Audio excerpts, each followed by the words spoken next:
Assalamualaikum teman-teman. Haji Boim muncul, maka semuanya tersenyum simpul. Haji Boim datang, semuanya senang. Masya Allah. Kenapa? Karena di channel ini Haji Boim berusaha menghadirkan sosok-sosok yang inspiratif, sosok-sosok yang memberikan inspirasi buat kita mengikuti sosok itu, atau paling enggak berusaha untuk belajar banyak, mengambil hikmah dari pengalaman-pengalaman dari orang-orang yang Haji Boim ajak ngobrol. Nah, sekarang dengan siapa? Mau tahu siapa dia? Kita lihat. Ya, Assalamualaikum warahmatullahi wabarakatuh. Waalaikumsalam. Masya Allah, Ustazah Nabila. Alhamdulillah. Assalamualaikum Ustazah. Waalaikumsalam Ini warahmatullahi wabarakatuh. ketemu lagi di channel Haji Boim ya. Jadi ini senang sekali. Ustazah Nabila adalah hafizoh ya. Hafizoh itu menghafal Quran, cewek.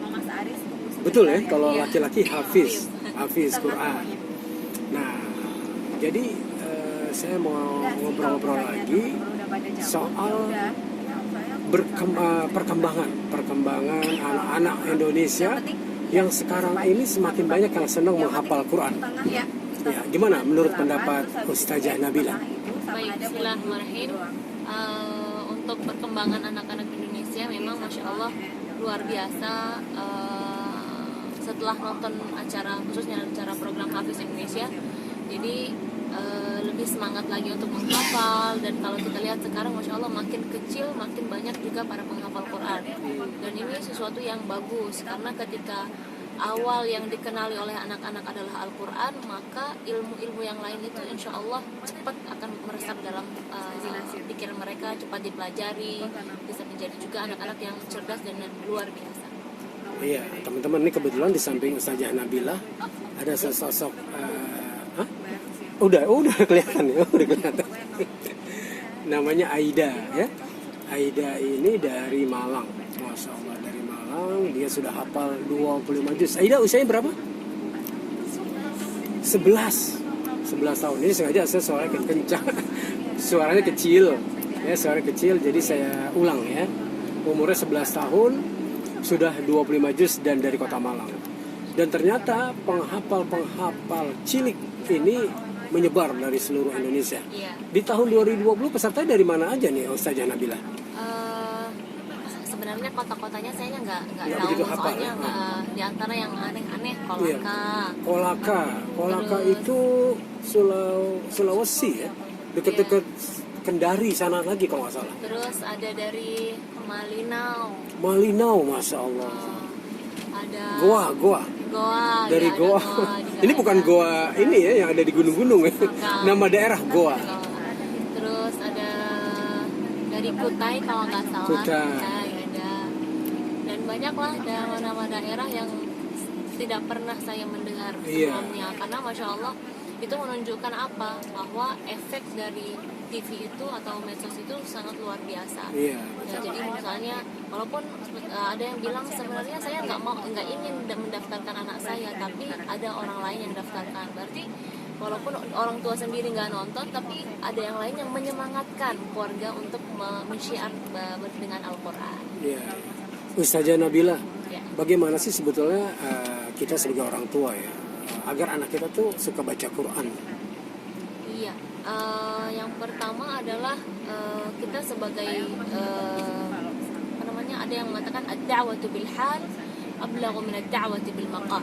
Kita mendakwahi orang dengan perilaku itu lebih ngena daripada kita hanya mengajak atau dengan berbicara saja. Jadi kalau kita pengen anak kita ngaji, ya kita dulu yang ngaji. Ya, kalau kita pengen anak kita sholat, kita dulu yang sholat. Sama seperti kalau kita pengen anak kita membaca atau misalnya beraktivitas yang bermanfaat, kita dulu yang mulai, agar ketika mereka melihat tanpa disuruh mereka sudah pegang Al-Quran langsung. Jadi kalau saya nih misalnya Haji Boim punya 4 anak, ingin anaknya 4-4 penghafal Quran, paling enggak Haji Boimnya dulu ya. Iya, seperti yang itu. Berusaha menghafalkan Quran paling enggak dari surat-surat pendek. Iya, seperti itu. Jadi memotivasi diri sendiri, dari situlah anak insya Allah akan termotivasi untuk, ya walaupun istilahnya untuk awalnya susah diajak, tapi lama-kelamaan karena sering dilihat, saya pengen nyoba juga seperti ayah misalnya, seperti bunda gitu. Oke. Ustazah Nabila tentu juga sudah hafal ya, hafal 30 juz ya, Masya Allah, 30 juz, Masya Allah, ini luar biasa. Kalau orang menghafal Quran gitu suka ada ayat atau surat favorit nggak sih? Ya, Misalnya dari 30 juz, Ustaz Jalil paling seneng kalau mengulang-ulang surat apa gitu? Biasanya sih yang surat favorit adalah surat-surat pendek ya. Surat-surat pendek mungkin karena mungkin ada kisah sesuatu atau misalnya artinya yang begitu mengena dalam hati kayak gitu. Kalau yang saya suka itu adalah surat Al-Insyirah. Surat Al-Insyirah itu bagi saya itu surat favorit karena apa ya? Di situ seperti Allah Subhanahu Wa Taala mengirim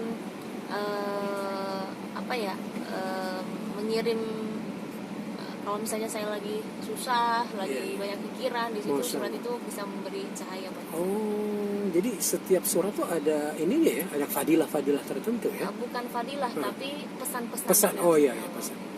Saja punten saja bisa sedikit tuh saja ya, ayat favorit ini dibacakan sedikit. A'udzu billahi minasyaitonir rajim. Bismillahirrahmanirrahim. ألم نشرح لك صدرك ووضعنا عنك وزرك الذي أنقض ظهرك ورفعنا لك ذكرك فإن مع العسر يسرا إن مع العسر يسرا فإذا فرغت فانصب وإلى ربك فارغب صدق الله العظيم. Masya Allah, teman-teman, kita dengarkan tadi salah satu ayat favorit apabila Ustazah Nabilah ini lagi galau atau lagi ada sesuatu ya. Mengingat kisah ini, kisah tentang apa nih Ustazah? Ini kisahnya Rasulullah SAW saat beliau lagi gundah, maka Allah Subhanahu Wa Taala mengingatkan kepada beliau, alam nashrah laka sadrak, apakah kami pernah melapangkan dadamu. Jadi di situ Allah Subhanahu Wa Taala menyebutkan nikmat-nikmat Allah yang telah beri kepada Rasulullah. Terus dan juga beri harapan inna ma'al usri yusra, inna ma'al usri yusra. Dalam setiap kesulitan pasti ada kemudahan. Terus di ayat terakhir fa idza faraghta fansab wa ila rabbika farghab. Jadi walaupun kita selesai dalam amal apapun, kita harusnya jangan bersenang-senang atau beristirahat, tapi justru kita mengamalkan sesuatu yang bermanfaat bagi kita seperti itu. Jangan berpuas diri, segera siapkan amalan berikutnya ya. Masya Allah. Jadi seperti Rasulullah, ada yang ulama-ulama menafsiri ayat ini fa idza faraghta fansab wa ila rabbika farghab. Kalau setelah berjihad maka segeralah berqiyamul lail. Kalau setelah memimpin rakyat, maka ketika pulang ke rumah mulai qiyamul lail atau beribadah kepada Allah Subhanahu Wa Taala. Jadi jangan sampai kita itu ada waktu kosong yang tidak kita manfaatkan dengan hal-hal yang Masya Allah. Makanya dulu juga ada bukan dulu, saya kayak ada kisah ya, di mana pejuang-pejuang Islam ini ketika di siang hari dia berjihad ya, seperti singa-singa padang pasir, malam hari dia meraung-raung menangis ya di hadapan Allah ya, meminta kepada Allah Subhanahu Wa Taala. Masya Allah. Dan yang tadi menarik tadi di ayat yang di dalam kesusahan, kesulitan ada kemudahan. Ini maknanya gimana nih Ustaz? Iya, jadi kalau kita lihat ketika Allah Subhanahu Wa Taala memberi cobaan kepada seseorang, itu pasti ada, disitulah sudah ada kemudahannya. Nah, tapi kadang-kadang kitanya yang nggak sabar. Oke. Kita nggak sabar, putus asa, akhirnya julid, nyinyir segala macam ya. Kan kalau kita lihat fa inna ma'al usri yusra, bukan thumma ma'al usri yusra, atau setelah ada kesulitan ada kemudahan, tapi dengan kesulitan ada kemudahan. Masya Allah. Jadi bersama kesulitan itu sebetulnya ada kemudahan. Masya Allah. Ya teman-teman. Nah sekarang di samping Ustazah Nabilah nih ya, ada Aida nih. Aida agak maju sedikit aja biar suaranya. Nah kalau Aida ayat apa yang suka Aida ulang-ulang? Coba boleh dibacakan. Bismillahirrahmanirrahim. Wa idza sa'alaka 'ibadi 'anni fa inni qarib ujibu da'watad da'i idza da'ani falyastajibu li wal yu'minu bi la'allahum yarshudun. Shadaqallahul 'azim. Masya Allah. Ini surat apa, ayat berapa? Surat Al-Baqarah. Ayatnya nggak hafal saya. Tapi inti dari ayat tersebut adalah Allah Subhanahu wa taala dekat kepada hamba-hambanya bagi orang-orang yang berdoa. Allah. Wa idza sa'alaka 'ibadi 'anni fa inni qarib, dekat. Ya, jika hamba bertanya kepada mana Allah, yaitu Allah dekat. Fa inni qarib ujibu da'watad da'i idza da'an. Saya menijabah atau mengkabul hajat-hajat orang-orang yang berdoa. Falyastajibu li wal yu'minu bi la'allahum yarshudun, maka bersegeralah mereka beristijabah dan beriman kepadaku. Nah, di ayat ini termasuk ayat favorit juga kan Nabila juga ya. Karena apa? Karena banyak kita misalnya pengen punya rumah, misalnya pengen berangkat haji, pengen berangkat umroh, tapi dia sombong, tidak mau berdoa. Dan ini bahaya. Dan kalau kita lihat bagaimana Allah Subhanahu wa taala memberi solusi kepada kita, yaitu kalau kamu pengen apapun kamu berdoa. Ujibu da'watad da'i idza da'an. Jadi saya akan mengijabah jika kalian berdoa. Nah, dan ini pasti akan memberi harapan kepada kita selama selama apapun kita selama ini misalnya kita berdoa kok nggak diijabah, nah kita harus sabar. Masya Allah. Jadi karena pasti akan diijabah. Betul. Jadi doa ini seperti senjata ya. Iya. Senjata buat orang-orang Islam, buat orang-orang beriman ya. Jadi don't worry lah ya. Pasti be happy. Jadi intinya Allah dekat ya. Nah, Masya Allah. Nah, teman-teman sekalian, jadi intinya harus dekat dengan Quran ya. Teman-teman yang belum bisa dia harus belajar ya. Iya. Bahkan katanya kalau orang yang terbata-bata ini pahalanya lebih dua itu maksudnya gimana dosanya? Dua, iya. Jadi dalam hadis Rasulullah sallallahu alaihi wasallam, "Man qara'a al-Qur'ana wa huwa mahirun bihi fa huwa ma'a as-safarati al-kiram al-barara. Wa man qara'a al-Qur'ana wa huwa yatata'atta'u fihi falahu ajran." Barang siapa yang membaca Al-Qur'an dengan lancar atau mahir dengan fasih, dia nanti insyaallah dikumpulkan dengan para malaikat. Ya. Barang siapa yang membaca Al-Qur'an dan dengan terbata-bata, dia akan mendapat dua pahala. Dua pahala. Jadi bukan hanya satu saja, tapi insyaallah pahalanya luar biasa. Jadi yang terbata-bata beruntung, yang mahir pun lebih beruntung lagi ya.